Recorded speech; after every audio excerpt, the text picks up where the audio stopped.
o'zi bu sohaga men qattiq kirib qo'yganman va qanaqa kirib qo'yganman. Hayotda boshdan bir sizlarga bo'lishim kelib qoldi. 2009-yilda paytda bozorda ishlardim. Sneaker sotardik optimda. Juda ko'p bolkalarda chiqib ketardi, xullas og'ir narsalar ko'tarardik. Ba'zan u do'kondan bu do'konga mol olib kelish kerak bo'lsa, 3-4 ta korobkani pastdan shunday ko'tarib olib chiqib ketaverdim. Ya'ni engashib turib, noto'g'ri engashib, qo'lim yetgancha shunday ko'tarib olardim, olib ketaverdim. O'shanda og'ir narsa ko'tarman, belangi bo'lasan, grija bo'lasan, desa kuchim yetishmadim. Nima u grija, nima u belangili deb yuraverganman. 2010-yilda keyin oxiri o'zini ta'sirini, asoratini ko'rsatgan. Vitrina qilib turgan paytimda belim bitta ushlagan. Shu bo'y o'rnimdan turmaganman. To'g'ri barisaga olib ketishgan. MRT qilishgan. MRTda 1 santimetr grija, keyin yana yondan bir 5 millimetrlik grija chiqqan ikkita joydan. Xullas, enamni ko'rganman o'sha paytda. Undan keyin lichenalar qilishgan, boshqa qilishgan, operatsiya qilmasa bo'lmaydi senga deyishgan. Xullas, operatsiyadan qo'rqqanim uchun qildirmaganman. Yaxshi ham qildirmagan ekanman. Opacham nevropatologida hamma ustozlariga, professorlarga olib borardi, lichena qilardi, yozib berardi. Misol uchun 10 kun kapinist ukollarni olardim, hamma yoq teshilib ketgan. 10 kundan keyin yana og'riq boshlanardi. Lichena olasiz, 10 kun yaxshi yurasiz. 10 kundan keyin yana og'riqlar boshlanardi. Oxiri og'riqdan charchab ketganman. Menda shunaqangi holat bo'lganki, demak, уже tuzalmasam kerak, endi bir umr mana shunaqa invalid bo'lib qolsam kerak degan narsa hayolimni cho'lg'ab olgan edi. Chunki hech tuzalish imkoni bo'lmagan. Keyin qatta grija, qatta tabib, qatta nima desa borishni boshlaganman. Ish qilib Toshkentda hamma joyni aylanib chiqqanman. O'shanda menga birinchi yordam bergani Muhiddin aka degan tabib bor edi, rahmatga o'tib ketdilar. Tastelmashda temir yo'l banisasida ishlashardi. O'shalar birinchi o'shalarda yaxshi bo'lganman men. Chunki dorisini ichganman. Undan keyin oyog'imdan cho'zib turib, barmoqlari bilan umurtqani cho'zib bir narsa qilganlar. Xullas, massaj olganman 15 kun. O'shandan keyin ancha o'zimga kelganman. Orada onam grija bo'lib qo'yganlar. Ularda razmeri katta emas edi. Lekin razmer katta bo'lmasa ham og'riq kuchli bo'lgani sababidan logikasiga borilgan. Revmatologiya respublikanskiy reabilitatsion markazida. Xullas, u yerda operatsiya qilishgan. O'zlari yurib borganlar. Keyin nasilkada olib chiqqanmiz. O'zlari ayollarni yurib borganlar, nasilkada olib chiqqanmiz. 3-4 oy rosa qiynalib yotganlar og'riqdan. Ya'ni operatsiya udachli bo'lgan. Undan keyin men o'shni operatsiya qildirmayman deganman. Xullas, oladi yana belim pristup berib qolardi. Bubnovskiyni mashqlarini qilganmiz, Bubnovskiyni zaliga borganmiz. Qo'yinki nima bo'lsa hammasini qilib chiqqanman. Undan keyin 2014-yilga kelib bitta tanishim Parkinskiyda bitta Qirsillata degan odam bor ekan degan. U paytda Qobil aka juda ko'pchilik taniydi. O'sha yoqqa borganman. Parkinskiyda uylarida qarirdilar. Ertalabdan o'chirib olib kelardi. Kaniga taqir-tuqur hammani chiqarib tashlardi. Keyin borganman, Allohning izni bilan shu yerda bosib qirsillatganlar yengil bo'lib qo'yganman. Og'riqni sirazi qo'yib yuborgan shu paytda. Allohning izni bilan keyin bash kasbga o'sha qiziqish o'shanda paydo bo'lishni boshlagan. Keyin onam olib kelganman, işte tanishlarim olib kelganman.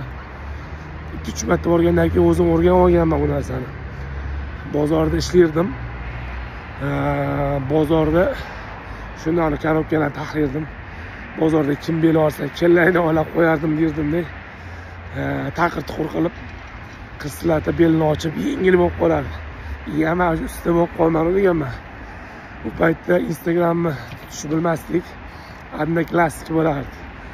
Adna klassikda umurtqa grijasini davolayman deb o'zimcha status qo'yib, o'zimcha reklama qilishni boshlaganman shu paytda. Orada keyin akam bitta tanish orqali mani Mansur aka degan ustozimni topganlar. Onam moboro bilan o'sha yoqqa yaxshi bo'lyapti rezultati. Bitta borib ko'rgan deganlar. Borganman, kuzatganman, 1 soat ishlagan jarayonlarni ishlash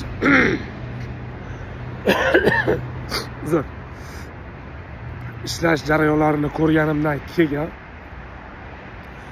men o'sha bo'ldi, mana shu narsani qilaman deganman. Ustozdan keyin Mansur akadan amallab gaplashib, mani shogirdlarga oling, men ham qirsillatishni bilaman deganman. Xullas o'sha paytda $1000 o'rgataman deganlar. $1000 pul o'sha paytda men uchun hozirga bir $10,000 deb pul etdi. Chunki shu bozorda suvda tushib ketgan, kurs oshib ketgan, suvda tushib ketgan azina minusga kirgan paytim edi, qarzga kirib qo'ygan paytim edi. Xullas akam aytsam, katta akam davay qil zo'r bo'ladi deb motivatsiya berganlar. Men pul beraman, o'rganib, lekin birsini pul bermaganlar. Motivatsiya berganlar. Keyin bitta og'aynim bor edi Javohirda, yoshlikdan birga katta bo'lgan. O'sha og'aynimga aytib, bo'ldi o'rtada ham $500 bergan. Yana o'tdan betdan $500 topib, keyin sekin ashtaga qolay. Berganman, o'rganganman.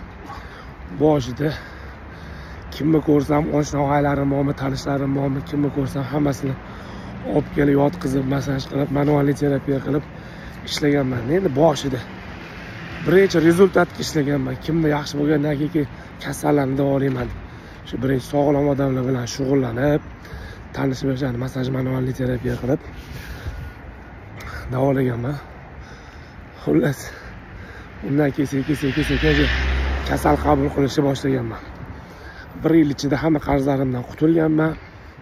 Ko'chada $10-15 qarz bo'lib qo'ygan edim o'sha paytda. Qarzlarimdan qutulib, keyin Alloh shu ishimda menga baraka bergan. Birinchi sanatoriyada ishlaganman. Sanatoriyada uyda ham qabul qilgan ekanman. Birinchi kasallarni uyda ko'rganman, keyin sanatoriyada ko'rganman. Nazarbekda temir yo'l sanatoriyasi bo'lardi. O'sha yerda ishlaganman. Undan keyin City Med klinikada ishlaganman. Yunusobodda basseyn yonida joy qilganman, o'sha yerda ishlaganman. Keyin shu Taqachidagi joyni olib, bitta kichkina xonani olib, ishlab shogird olib, keyin shogirdlarni ko'paytirib, kengayib, bitta xonadan keyin bitta etaj olganman. Hozirgi kunda 2 ta etaj qilib turib, apparatlar olib kelib, sekin mana shu holatga kelganmiz. Oldin 5-6-7 millimetrgacha bo'lgan grijalarni o'sha masaj manual terapiya bilan davoladik. Katta grijalar bo'lsa operatsiyaga jo'natardik.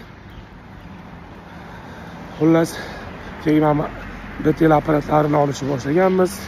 Bu yerda menga juda katta yordam bergan ustozim Nikolay Georgiyevich, Sochili odam shu apparatlarni olib kelib ishlatishimga sababchi bo'lgan. Undan keyin katta grijalarni, operatsionniy holatdagi grijalarni bez operatsiya davolashga o'tganmiz. Ular bilan Antaliyada ko'rishganimiz edi 2022-yil.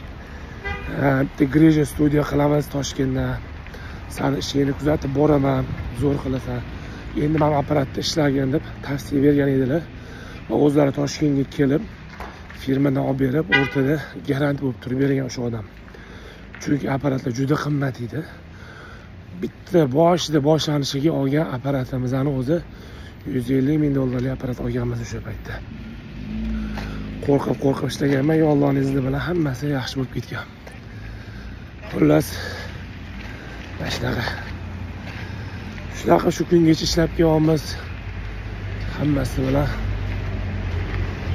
naqo'ytar Santa Clausda. Xullas,